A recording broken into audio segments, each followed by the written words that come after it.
Hello and welcome दोस्तों, मेरा नाम है करण और आप सभी का ट्रेड सॉल्यूशन के इस यूट्यूब चैनल के ऊपर स्वागत है। आज हम अपनी इस वीडियो में बात करेंगे एक ट्रेंड रिवर्सल पैटर्न के बारे में जिसका नाम है डबल बॉटम चार्ट पैटर्न। और साथ ही साथ हम ये भी देखेंगे कि चार्ट्स के ऊपर हम डबल बॉटम चार्ट पैटर्न को कैसे पहचाने, और साथ ही साथ हम एक ऐसे स्टॉक का चार्ट भी देखेंगे जिसके ऊपर हाल ही में ताजा डबल बॉटम चार्ट पैटर्न का ब्रेकआउट हमें देखने को मिला है। तो चलिए स्टार्ट करते हैं। डबल बॉटम चार्ट पैटर्न, नाम से ही पता चल रहा है कि ये एक ऐसा चार्ट पैटर्न है जिसके अंदर हमें दो बॉटम देखने को मिलते हैं, और साथ ही साथ ये एक ट्रेंड रिवर्सल पैटर्न है जिसका मतलब ये है जो कि हमें ये बताता है कि पिछला जो ट्रेंड चला आ रहा था अब उसका खत्म होने का टाइम आ गया है और अब एक नया ट्रेंड स्टार्ट होने वाला है। जो डबल बॉटम चार्ट पैटर्न होता है वो हमारा सिर्फ और सिर्फ डाउनवर्ड ट्रेंड के अंदर ही हमें देखने को मिलता है। अपवर्ड ट्रेंड के अंदर अगर हमें डबल बॉटम चार्ट पैटर्न देखने को मिलता है तो वो पैटर्न कभी भी इफेक्टिव पैटर्न नहीं होता और वो किसी भी काम नहीं आता। डबल बॉटम चार्ट पैटर्न हमें सिर्फ और सिर्फ जो इसकी मेन और पहली कंडीशन ही यह है कि डबल बॉटम चार्ट पैटर्न के लिए आपका जो पिछला ट्रेंड है वो डाउनवर्ड ट्रेंड होना चाहिए, अपवर्ड ट्रेंड नहीं। और इस पैटर्न के जरिए हमें क्या देखने को मिलता है कि पिछला जो डाउनवर्ड ट्रेंड चलता हुआ आ रहा था अब उस ट्रेंड का खत्म होने का टाइम आ गया है और अब एक अपवर्ड ट्रेंड शुरू होने वाला है। तो चलिए अब हम डबल बॉटम चार्ट पैटर्न के बारे में थोड़ा और डिटेल में डिस्कस करते हैं। तो जैसा कि अब आप लोग देख रहे हैं आपके सामने एक प्रेजेंटेशन ओपन होकर आ गई है। अगर हम इसको ध्यान से देखें तो हमें क्या देखने को मिलेगा कि सबसे पहली और जो सबसे मेन कंडीशन है किसी भी डबल बॉटम चार्ट पैटर्न के लिए वो एक ये है कि जो आपका पिछला ट्रेंड है, जो आपका प्रीवियस ट्रेंड है वो एक नेगेटिव ट्रेंड होना चाहिए, पॉजिटिव ट्रेंड नहीं, एक नेगेटिव ट्रेंड वो होना चाहिए। और उस नेगेटिव ट्रेंड के चलते उस पर्टिकुलर स्टॉक या उस पर्टिकुलर इंडेक्स ने एक अपना बॉटम बनाया हो या फिर एक अपना सपोर्ट बनाया हो जिसे कि हम फर्स्ट सपोर्ट या फर्स्ट बॉटम बोलेंगे। और उस फर्स्ट बॉटम को बनाने के बाद उसके अंदर हमें थोड़ा बाउंस बैक देखने को मिलेगा और उस बाउंस बैक के चलते वो जो पर्टिकुलर स्टॉक या वो जो पर्टिकुलर इंडेक्स होगा वो अपना एक हाई बनाएगा, और हाई बनाने के बाद हमें एक बार फिर उस पर्टिकुलर स्टॉक या इंडेक्स के अंदर हमें थोड़ी करेक्शन देखने को मिलेगी, और उस करेक्शन के चलते वो अपना दूसरा बॉटम या फिर दूसरा सपोर्ट बनाएगा। और उसके बाद जब वो एक बार अपना दूसरा बॉटम या दूसरा सपोर्ट बना लेगा उसके बाद हमें उस पर्टिकुलर स्टॉक या इंडेक्स के अंदर एक बार फिर से तेजी देखने को मिलेगी, और इस तरीके से हमारा एक डब्ल्यू शेप का डबल बॉटम चार्ट पैटर्न बनके तैयार होगा। इसमें हमें क्या मेन चीजें देखने को मिलेगी। पहला तो यह कि आपका प्रीवियस ट्रेंड डाउनवर्ड होना चाहिए। दूसरा चीज क्या है कि आपको इसके अंदर दो बॉटम देखने को मिले। अगर एक बॉटम देखने को मिल रहा है तो वो एक डबल बॉटम चार्ट पैटर्न नहीं है, इसके अंदर दो बॉटम हमें देखने को मिलने चाहिए।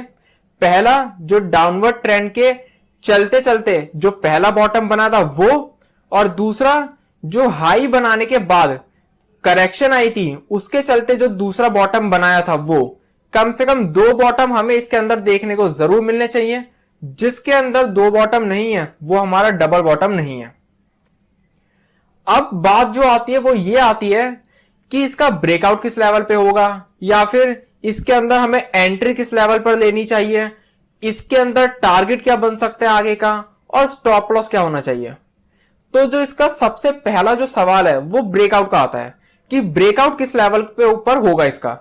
अगर हम इसके ब्रेकआउट की बात करें तो दोनों बॉटम के बीच में जो इसका हाई है, जैसे ही वो पर्टिकुलर स्टॉक या वो पर्टिकुलर इंडेक्स अपना दूसरा बॉटम बनाने के बाद एक तेजी के ट्रेंड में ऊपर जाएगा और दोनों बॉटम के बीच के हाई को ब्रेक करेगा और उसके ऊपर सस्टेन करेगा, तो हमें देखने को मिलेगा कि चार्ट्स के ऊपर एक डबल बॉटम चार्ट पैटर्न का ब्रेकआउट हो चुका है इस हाई के ऊपर। अब ब्रेकआउट तो हो गया, हमें एंट्री किस लेवल पर लेनी चाहिए। एंट्री जो हम लेंगे वो इस ब्रेकआउट के लेवल के ऊपर ही लेंगे। जैसे ही इस लेवल को वो पर्टिकुलर स्टॉक या वो पर्टिकुलर इंडेक्स तेजी के चलते तोड़ेगा, तभी हम यहां पर एंट्री लेंगे। अब यहां पर हमारा टारगेट क्या होना चाहिए। टारगेट हमारा यहां होना चाहिए दोनों बॉटम के बीच का जो ये हाई बनाया था उस पर्टिकुलर स्टॉक या इंडेक्स ने, ये हाई और बॉटम का लो, इस हाई और लो के बीच का जो डिफरेंस होगा ये हमारा टारगेट होगा कि कम से कम इतना तो वो पर्टिकुलर स्टॉक या वो पर्टिकुलर इंडेक्स ब्रेकआउट के बाद अपसाइड मूवमेंट देगा ही देगा। अब इसके अंदर स्टॉप लॉस हमारा क्या होना चाहिए। स्टॉप लॉस हमारा पूरी तरीके से डिपेंड करता है सामने वाले की रिस्क एपेटाइट के ऊपर। अगर हम स्टॉप लॉस की बात करें तो स्टॉप लॉस हमारा ये जो करेक्शन की कैंडल्स हमें देखने को मिल रही है, इसकी जो पहली कैंडल है ये हमारा स्टॉप लॉस हो सकता है, जो इसकी दूसरी कैंडल है वो भी हमारा स्टॉप लॉस हो सकता है, जो इसकी तीसरी कैंडल है वो भी हमारा स्टॉप लॉस हो सकता है, या फिर जो दोनों बॉटम का जो लेवल है ये भी हमारा स्टॉप लॉस हो सकता है, या फिर जो ब्रेकआउट का लेवल है वो ब्रेकआउट का लेवल भी हमारा स्टॉप लॉस हो सकता है। स्टॉप लॉस पूरी तरीके से सामने वाले की रिस्क एपिटाइट के ऊपर डिपेंड करता है और वो कितना रिस्क टू रिटर्न रेशियो लेके चल रहा है उसके ऊपर डिपेंड करता है। अब जो सबसे मेन सवाल हमारे सामने निकल कर आता है वो ये निकल कर आता है कि इस डबल बॉटम चार्ट पैटर्न के ब्रेकआउट का टारगेट हमें कितने टाइम के अंदर अचीव होते हुए देखने को मिल सकता है। तो इसका सिंपल आंसर यह है कि जितना time double bottom chart pattern बनने में लगा है उतना ही टाइम उसका टारगेट अचीव होने में भी लगेगा। फॉर एग्जाम्पल, अगर किसी स्टॉक के अंदर डबल बॉटम चार्ट पैटर्न बना है 1 महीने के अंदर, कि मतलब वो चार्ट पैटर्न बनने में 1 महीने का टाइम लगा है, तो जो उसका टारगेट अचीव होने का जो टाइम पीरियड होगा वो भी फर्दर 1 मंथ का होगा, कि 1 महीने के अंदर अंदर इसका टारगेट अचीव होने के चांसेस हैं। तो जितना टाइम किसी भी चार्ट पैटर्न को बनने में लगता है उतना ही टाइम उस चार्ट पैटर्न के टारगेट को अचीव होने में लगता है।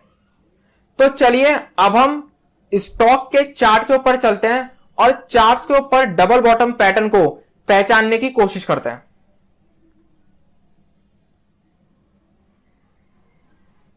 तो जैसा कि अब आप लोग देख रहे हैं हमारे सामने फेडरल बैंक का चार्ट ओपन है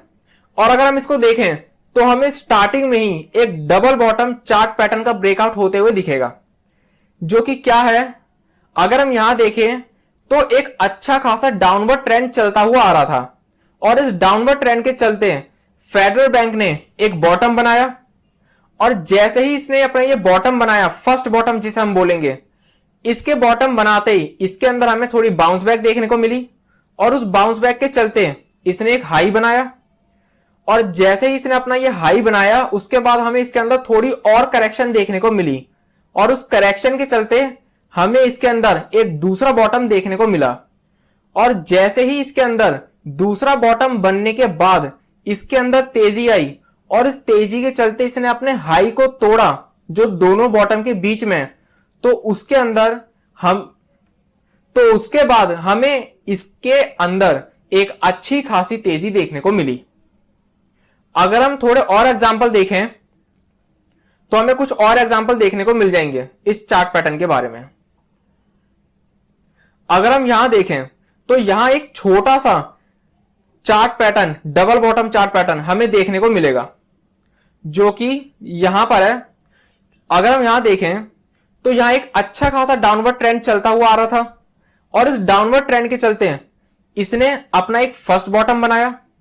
फर्स्ट बॉटम बनाने के बाद इसके अंदर हमें बाउंस बैक देखने को मिला और इसने अपना एक हाई बनाया। हाई बनाने के बाद इसके अंदर हमें करेक्शन देखने को मिली और इसने अपना एक दूसरा बॉटम बनाया और जैसे ही इसके अंदर दूसरा बॉटम बनने के बाद तेजी आई और इसने दोनों बॉटम के बीच के हाई को ब्रेक करा, तो फिर इसके अंदर हमें एक अच्छा खासा अपसाइड मूवमेंट देखने को मिली, जो कि बहुत ऊपर तक हमें देखने को मिल रही है। अगर हम एक और एग्जांपल देखें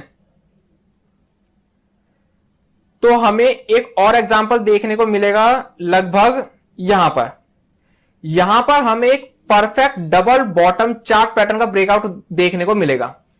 अगर हम इसको देखें तो एक अच्छा खासा डाउनवर्ड ट्रेंड हमें देखने को मिला और उस डाउनवर्ड ट्रेंड के चलते फेडरल बैंक ने एक बॉटम बनाया जिसे कि हम फर्स्ट बॉटम बोलते हैं। फर्स्ट बॉटम बनाने के बाद इसके अंदर हमें बाउंस बैक देखने को मिला और बाउंस बैक देखने के साथ साथ इसने एक हाई बनाया। जैसे ही इसने ये हाई बनाया, हाई बनाने के बाद इसके अंदर हमें थोड़ी करेक्शन देखने को मिली और करेक्शन के चलते इसने एक दूसरा बॉटम बनाया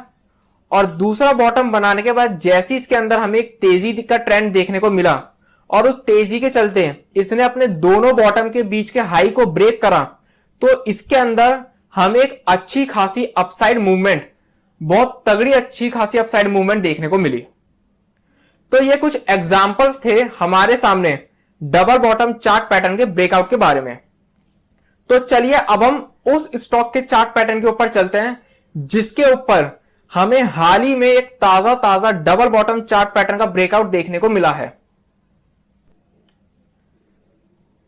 तो जैसा कि अब आप लोग देख रहे हैं हमारे सामने ई क्लर्क्स का एक वीकली चार्ट ओपन है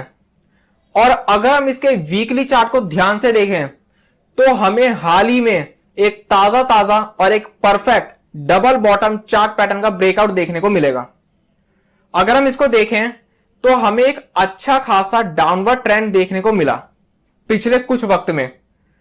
और उस डाउनवर्ड ट्रेंड के चलते ई क्लर्क्स ने अपना एक फर्स्ट बॉटम बनाया और फर्स्ट बॉटम बनाने के बाद इसके अंदर हमें बाउंस बैक देखने को मिला और जैसे ही हमें इसके अंदर बाउंस बैक देखने को मिला इसने अपना एक हाई बनाया और हाई बनाने के तुरंत बाद इसके अंदर हमें करेक्शन देखने को मिली